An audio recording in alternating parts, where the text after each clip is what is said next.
Hello everyone, welcome to AS Smart Education. Hope all are doing well. So students, today we are going to discuss about NTA UGC NET paper 1, and in this lecture we are going to discuss most expected MCQ on information and communication technology, that is ICT unit. Okay, from this unit you are going to receive 5 different questions and each question is having a 2 marks. That means you are going to receive 5 questions for the 10 marks, and it is easy to get all the question correct from this unit because you will receive direct question from this unit. Okay, so today we are going to discuss the MCQ with a complete explanation, so do watch this lecture completely to clear all your doubt about the same, and you will receive my lecture every day on my channel. So before that, if you have not subscribed my channel, then please subscribe my channel. Okay, now let's start with the today's lecture. RFID is an acronym for, ये जो question है वो 2018 में पूछा था, जहां पर आपको RFID के बारे में पूछा था, जिसके लिए जो फर्स्ट ऑप्शन आपको दिया था वो था roaming frequency identification, second option था radio frequency identification, third option था run time frequency identification and last option था रिमोट फ्रीक्वेंसी आइडेंटिफिकेशन। अगर हम बात करेंगे RFID की, तो उसका जो फुल फॉर्म है वो है रेडियो फ्रीक्वेंसी आइडेंटिफिकेशन। ये जो है वो वायरलेस सिस्टम है, comprises of a 2 component, that is text and a reader. Text and reader. The reader is a device that has a one or a more antennas that emit the radio waves and receive the signal block from the RFID tag. And tag जो है वो used किया जाता है for the radio waves to communicate their identity and the other information. यहाँ पर जो correct answer होगा वो होगा option number B, that is RFID is acronym for the radio frequency identification. Here is the question is, which of the given statements are true? ये जो question है वो दिसंबर 2018 में आया था, जहां पर आपको कुछ स्टेटमेंट्स दिए थे और पूछा था कि कौन से स्टेटमेंट इसमें से ट्रू है। उसके लिए जो फर्स्ट स्टेटमेंट था वो था modem is a networking device, second one is modem is voltage stabiliser, third one is modem convert analogue signal to a digital signal and a vice versa. और इसके लिए आपको कोड दिए थे, जिसमें से आपको जो करेक्ट कोड है वो यहाँ से सिलेक्ट करना था। अ मॉड्यूलेटर एंड डीमॉड्यूलेटर, मतलब कि मॉडेम जो है वो कंप्यूटर हार्डवेयर है जो कि कन्वर्ट करता है data from the digital format into the format suitable for the analogue transmission medium such as a telephone और a radio. Please remember this that ये जो है वो एक हार्डवेयर डिवाइस है।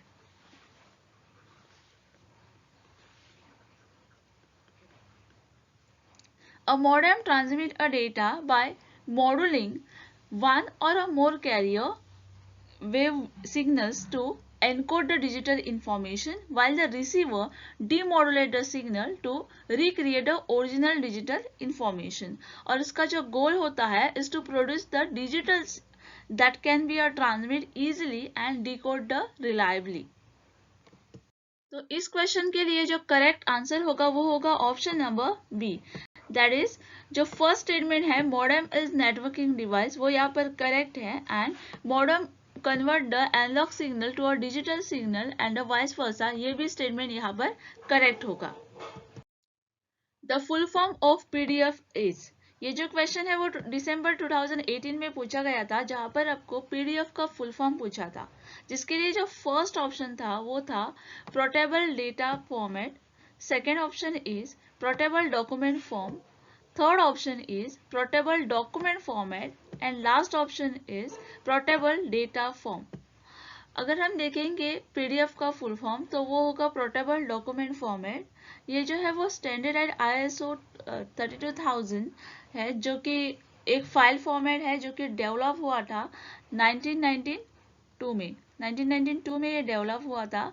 क्यों डेवलप हुआ था? टू प्रेजेंट द डॉक्यूमेंट, जिससे कि हम जो हमारे डॉक्यूमेंट है वो प्रेजेंट कर सके, including the text formatting images in a manner independent of the application, software, hardware and operating system.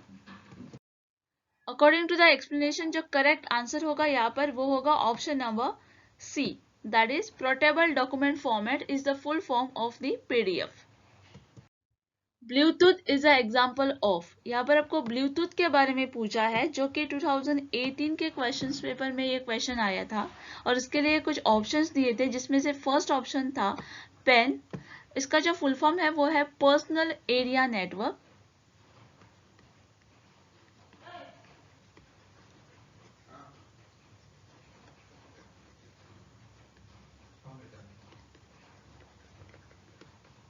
और ये जो है वो एक कंप्यूटर नेटवर्क है for interconnecting the electronic device with the individual personal work place.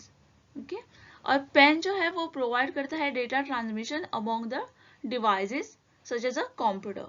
Second option जो है वो है लैन।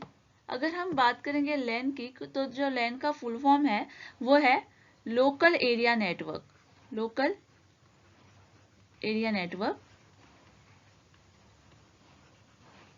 और ये जो है वो एक कंप्यूटर नेटवर्क है जो कि इंटरकनेक्ट करता है कंप्यूटर्स को within the limited area such as a school, laboratory, university campus और अ ऑफिस बिल्डिंग।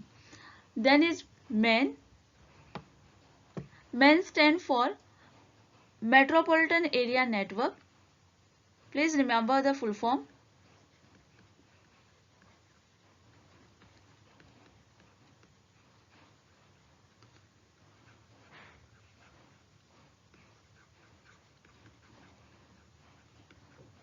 ये भी एक कंप्यूटर नेटवर्क है जो कि कनेक्ट करता है number of a LANs to the large network so that the computer resources can be shared and this type of a network जो है वो जो होता है वो large area में used होता है। and the last option is when wide area network, इसका जो full form है वो है wide area network।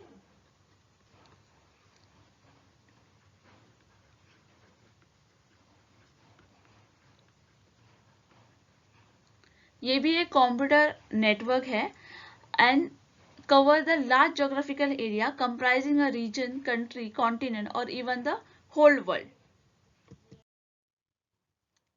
जो ब्लूटूथ जो है वो एक वायरलेस लैन टेक्नोलॉजी है जो कि यूज की जाती है to connect the devices of a different function such as a telephone, computers, notebooks, camera, printers, so on. And Bluetooth is an example of personal area network. Okay, so the correct answer for this question will be option number A. That is, Bluetooth is an example of PAN, personal area network. With regard to the computer memory, which of the following statements are a true? ये जो question है वो 2018 में पूछा था जहां पर आपको कंप्यूटर मेमोरी के बारे में पूछा गया था। ओके, जहां पर आपको कुछ स्टेटमेंट्स दिए थे और जिसमें से आपको करेक्ट स्टेटमेंट यहाँ पर बताने थे। इसके लिए जो फर्स्ट स्टेटमेंट था वो था read only memory that is ROM is a volatile memory.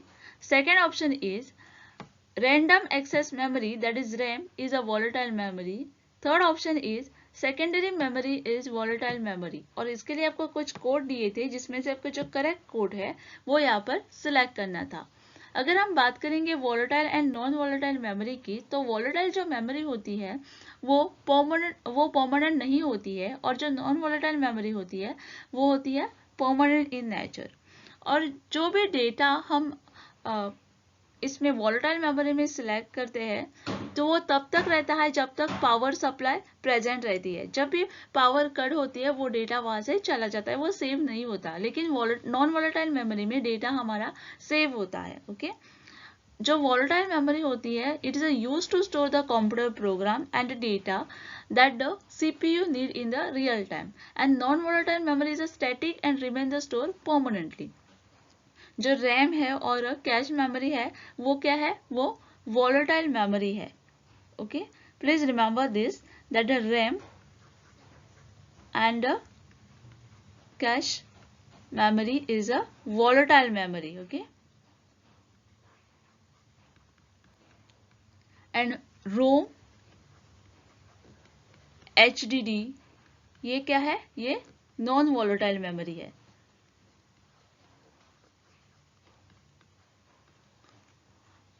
Volatile memory जो होता है वो फास्टर होता है than the non volatile memory and it has a less storage capacity, and in case of a non volatile ये जो है वो slower है than the volatile memory, and ये जो है वो high storage capacity होती है इसमें. Okay, volatile memory is a costly per unit size and a non volatile memory is a cheaper per unit size.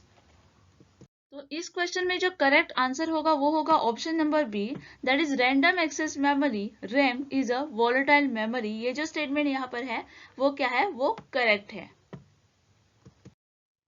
What is a name for web page address. ये जो question है वो 2017 में पूछा गया था, जहां पर आपको पूछा गया था कि name for the web page address, और इसके लिए जो फर्स्ट ऑप्शन था वो था domain. A domain contains a group of a computer that can be accessed and administered within the common set of the rule. ये जो है वो group of computer है.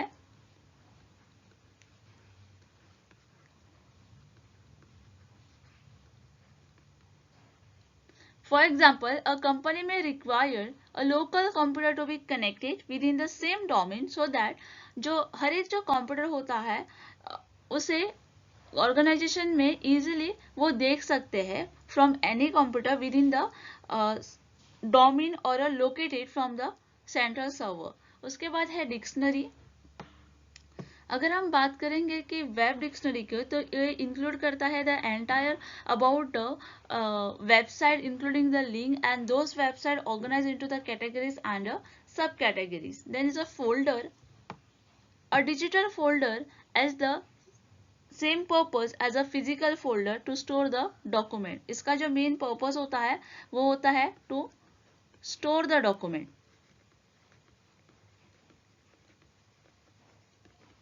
अ computer folder can also store other type of a file such as a application, script, libraries. The folder can even store other folders which may contain the additional file and the folder.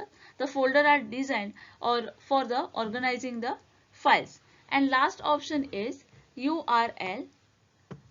URL stand for Uniform Resource Locator. Please remember the full form, that is Uniform Resource Locator.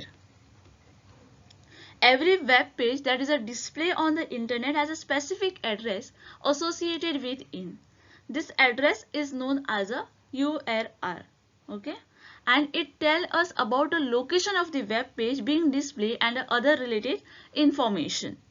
And as a postal address is required to reach the letter to a person staying anywhere on the earth, or the unique location address on the web elements which may be a website or a web page is required in the World Wide Web to view in the browser, and the unique address of a web element is referred to as a URL. Okay?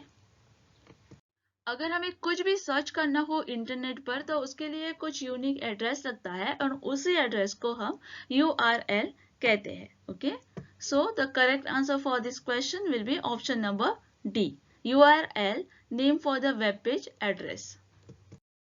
Which of the following domain is used for profit businesses? ये जो question है वो 2017 में पूछा गया था, जहां पर आपको पूछा गया था जो कौन सा डोमेन होता है वो यूज किया जाता है फॉर द प्रॉफिट बिजनेसेस. उसके लिए जो फर्स्ट ऑप्शन था वो था .org, उसके बाद था .net, उसके बाद था .edu एंड लास्ट ऑप्शन था .com. अगर हम बात करेंगे .com की, ये जो है वो रिप्रेजेंट करता है कमर्शियल और a business website. However, it is now present just only about under the sun, and this is by far the most popular and the most organization to domain the name extension. .com domain extension is a best choice for a offline advertisement. The businesses need a .com domain name because any other extension could cost your business money. So जो इस question के लिए जो correct option है वो है option number D, that is .com is use for the business profit businesses. Okay, then अगर हम बात करेंगे .edu की, तो ये जो है वो एजुकेशनल इंस्टीट्यूशन है. ओके, एजुकेशनल इंस्टीट्यूशंस के लिए ये यूज किया जाता है. उसके बाद है डॉट नेट। डॉट नेट जो है वो गेटवे एंड एडमिनिस्ट्रेशन होस्ट के लिए यूज किया जाता है। Gateways and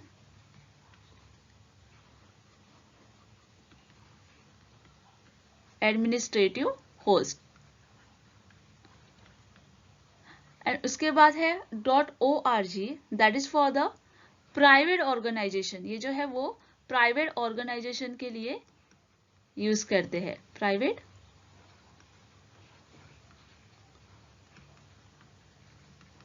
organization. The correct answer here is option number D. Which of the following correctly lists the type of a computer memory from the highest to the lowest speed?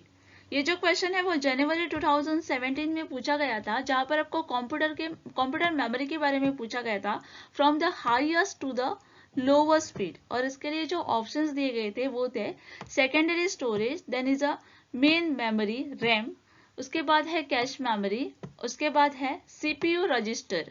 और इसके लिए आपको कुछ code दिए गए थे जिसमें से आपके जो करेक्ट कोड है वो यहाँ पर सिलेक्ट करना था। ओके, मेमोरी जो होती है इन अ कंप्यूटर सिस्टम ये रिक्वायर्ड होती है for the storage and retrieval of the instruction and data. A system uses the variety of the devices for storing this instruction and data that are required its operation. अगर हम बात करेंगे CPU register की, they are the part of a control unit and ALU rather than the memories. ये जो है वो control unit का part है and hence their content can be handled much faster than any content of the memory. Okay? उसके बाद है cache memory. ये जो है वो it stores the program instruction and the data that the computer uses the more frequently. The processor can access this information from the cache rather than having get from the computer's main screen. Hence, it is faster than the RAM. Okay? उसके बाद है primary और main memory. ये जो है वो use की जाती है फॉर द प्राइमरी स्टोरेज। जो मेन मेमोरी होती है वो यूज की जाती है फॉर द प्राइमरी स्टोरेज।